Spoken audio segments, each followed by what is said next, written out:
Enquanto o mundo dorme em sua rotina confortável, uma verdade absoluta permanece inabalável. Cristo voltará.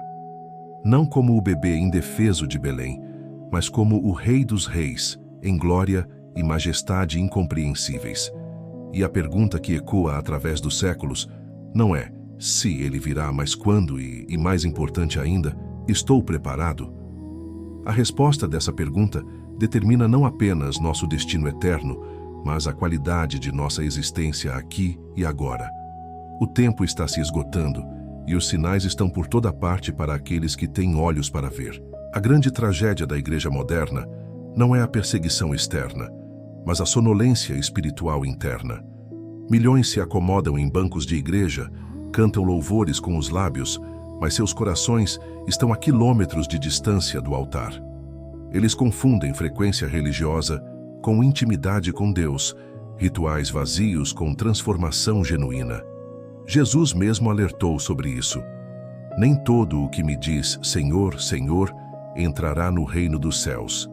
Estas palavras deveriam nos fazer tremer e reexaminar absolutamente tudo em nossas vidas. O preparo para o retorno de Cristo não é um evento único, uma decisão momentânea ou uma oração mágica proferida há anos atrás. É um estilo de vida, uma jornada diária de morrer para si mesmo e viver para Deus. É acordar cada manhã com a consciência de que este pode ser o dia.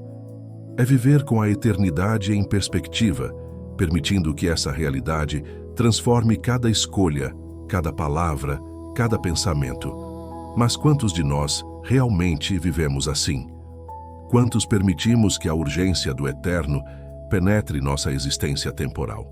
A Bíblia nos dá um retrato vívido daqueles que estarão prontos quando a trombeta soar. Não são necessariamente os mais eloquentes pregadores ou aqueles com títulos impressionantes. São aqueles cujas lâmpadas estão cheias de óleo, cujos corações batem em sincronia com o coração de Deus. São as virgens prudentes da parábola que não apenas esperaram, mas se prepararam. A diferença entre estar dentro ou fora, quando a porta se fechar, não será seu conhecimento teológico, mas a realidade do seu relacionamento com Cristo. Este despertar que o mundo ignora começa com um confronto brutal com a verdade. Somos todos pecadores desesperadamente carentes da graça de Deus. Não há espaço para orgulho espiritual ou autojustiça nesta jornada. O primeiro passo para estar pronto é reconhecer que sem Cristo estamos completamente perdidos. É esse reconhecimento humilde que abre as portas do céu e transforma religiosos vazios em verdadeiros discípulos. A pergunta não é se você frequenta uma igreja, mas se Cristo verdadeiramente reina em seu coração como Senhor absoluto de tudo. Jesus falou mais sobre seu retorno do que sobre quase qualquer outro tema. Ele não queria que seus seguidores fossem pegos de surpresa, mas preparados, vigilantes, aguardando ativamente. Vigiai, pois, porque não sabeis o dia nem a hora. Não foi uma sugestão casual, mas um mandamento solene. No entanto, vivemos em uma geração que perdeu completamente a arte da vigilância espiritual. Estamos tão absorvidos pelo imediato que esquecemos completamente o iminente. Nossas agendas estão cheias de tudo, exceto do que realmente importa. A vigilância espiritual não significa viver em paranoia ou abandonar responsabilidades terrenas. Significa viver com uma consciência aguda de duas realidades simultâneas, este mundo presente e o mundo vindouro. Os apóstolos trabalhavam, planejavam, construíam, mas sempre com a eternidade como pano de fundo. Paulo plantava igrejas sabendo que Cristo poderia voltar a qualquer momento. Essa tensão criativa entre o já e o ainda não mantinha os primeiros cristãos em um estado de prontidão santa. Onde está essa prontidão hoje? O mundo oferece 1000 distrações projetadas especificamente para nos manter espiritualmente adormecidos. Entretenimento infinito, prazeres passageiros, ambições vazias, todos competindo pela atenção que deveria estar fixada em Cristo.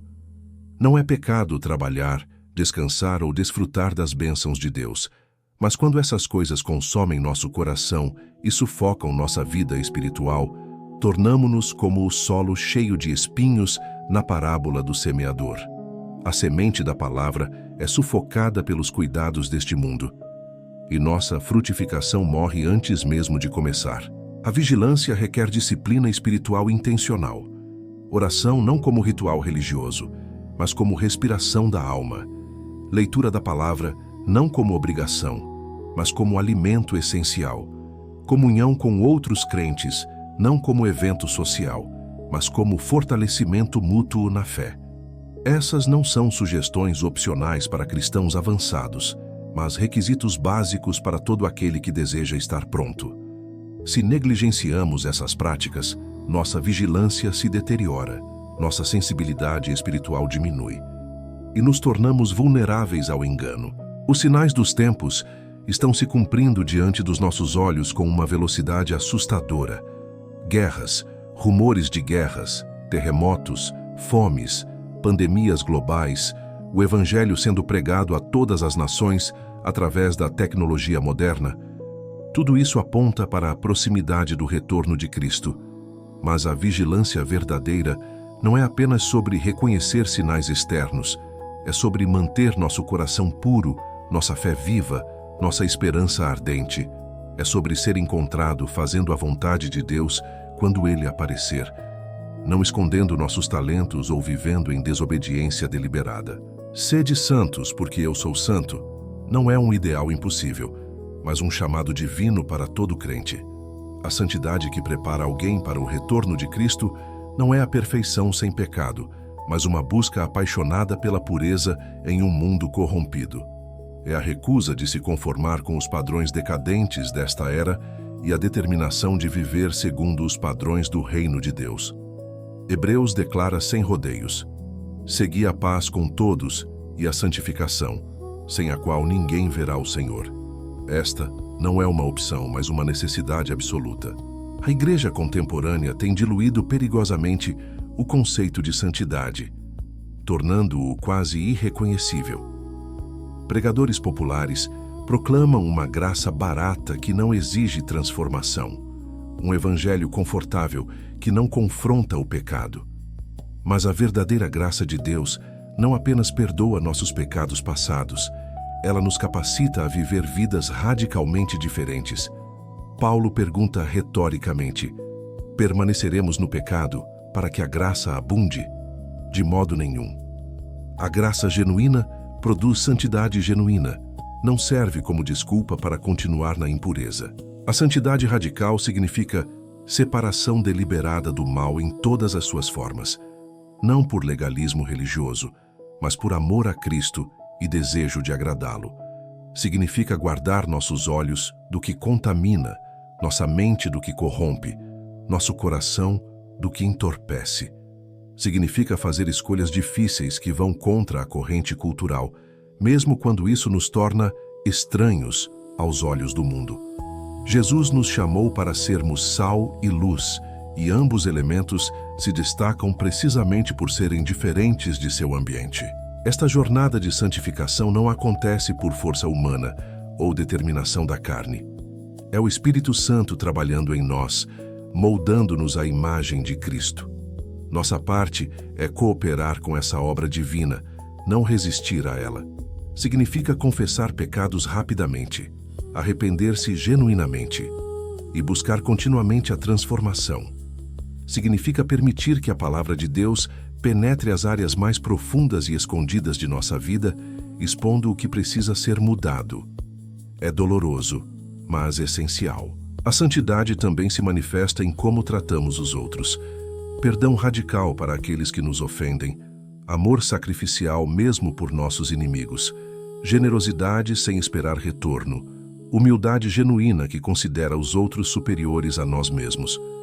Estas não são características opcionais do cristão preparado, mas evidências da vida de Cristo fluindo através de nós.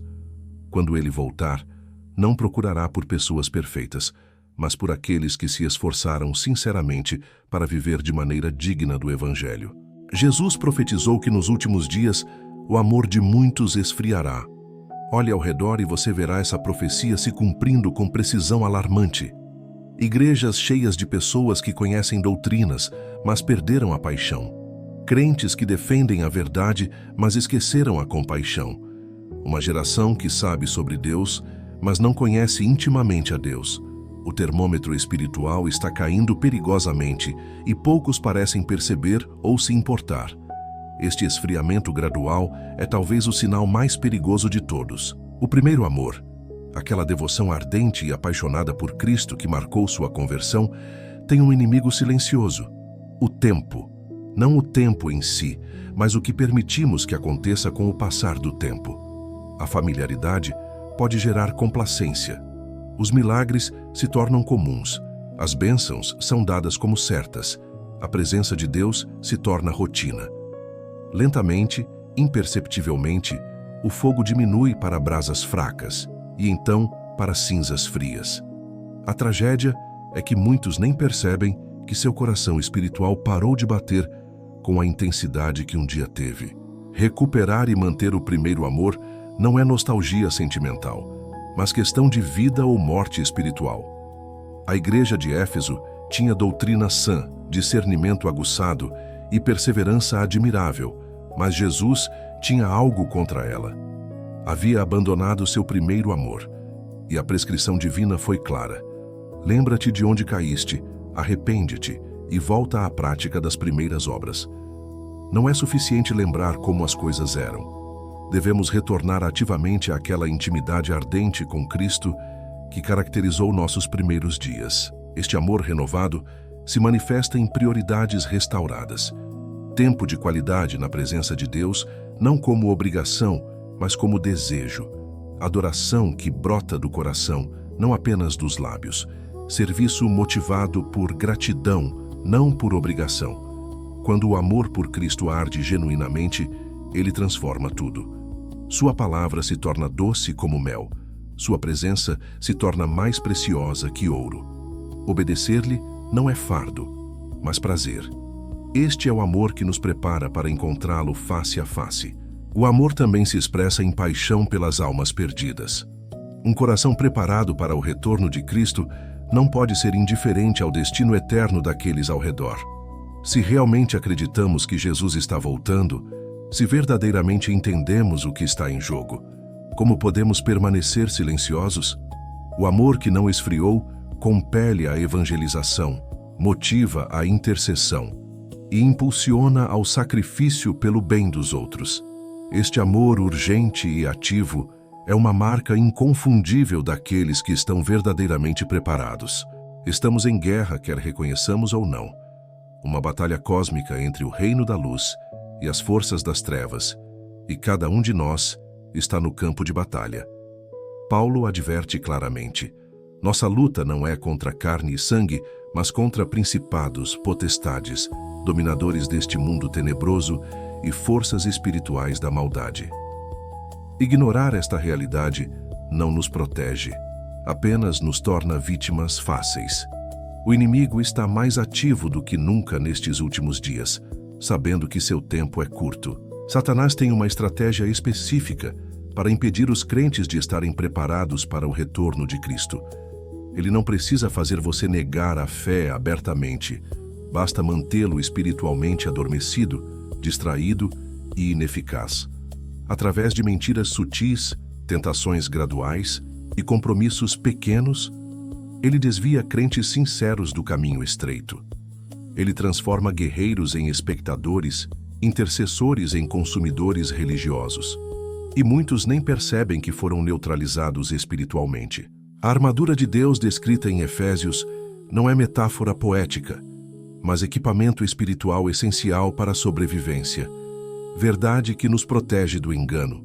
Justiça que guarda nosso coração. Prontidão que vem do Evangelho da paz. Fé como escudo contra as setas inflamadas do maligno. Salvação como capacete. A palavra de Deus como espada. E, acima de tudo, oração persistente no Espírito.